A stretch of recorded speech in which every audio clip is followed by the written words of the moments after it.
Welcome to Fabric 5 from Data on Wheels. I'm Steve Hughes, Data on Wheels founder, and would love to walk you through the Medallion architecture in a single workspace in this video. Let's get rolling.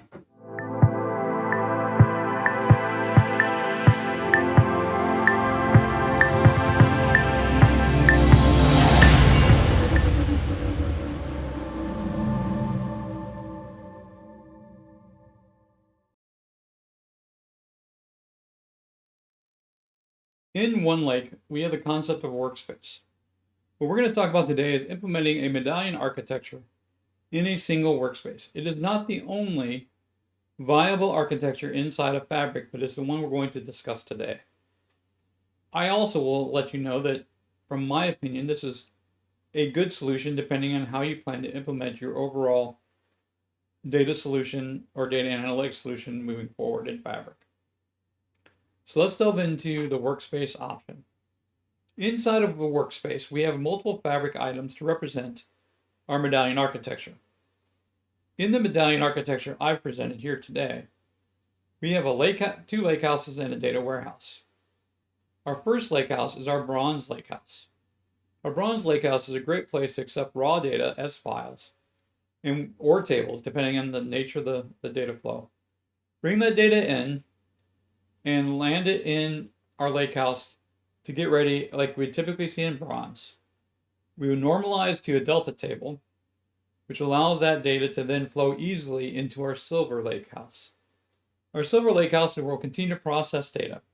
We'll use a combination of data factory components and Synapse engineering components, depending on what we prefer to work with and like to use.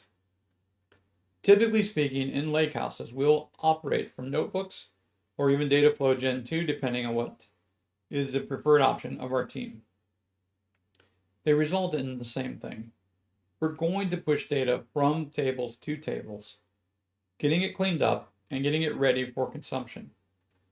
As we move across our lakehouse, the next tier is kind of up for debate, which I did on purpose. It can be a data warehouse or a data lake item in Fabric. They operate a little differently, but at the end of the day, in both cases, we want to operate against tables. It really comes down to, on that final tier, whether we want to shape that data for final consumption using Spark tables and views or using SQL tables and views, and how we want to work with that data at the end of the day. As you look at this, you might say, okay, I have all my components in a single workspace. They can get quite large. There's really no limit on the size in the workspace that you can work with. You're going to basically scale out as you need. Microsoft would handle the hardware in the back. You do what you need to do for your business. This type of system is well suited for departmental type loads, in my opinion. By that I mean, workspace is my security boundary, my primary security boundary.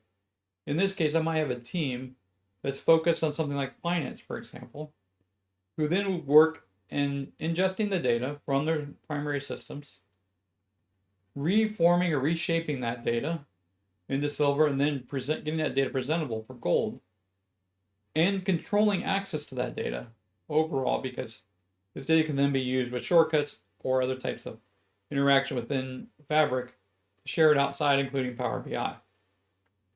As you're working through this, the group that owns the workspace owns access to the data and manages how that data is shaped, defined, and reformed. So it becomes a very good solution if you need that level of control from end to end and don't want to have any additional complexity involved. In this case, all the compute, all the storage, everything is managed together. Furthermore, like we talked about in a previous video around capacity, we can actually organize this into a capacity as well and further handle billing by capacity if we need to. This is a really viable option. And as you start to evaluate the right way for you to integrate or to leverage Fabric in your real world scenario, this is one consideration you should have. Keep in mind, it's not the only way to handle Medallion architectures inside of Fabric. There are multiple options, and we're going to talk about a couple more in the following videos. So plan to check in later And subscribe or share. Tell us if you like what you're seeing. Add comments or questions as we go forward. And I look forward to seeing you in the next video.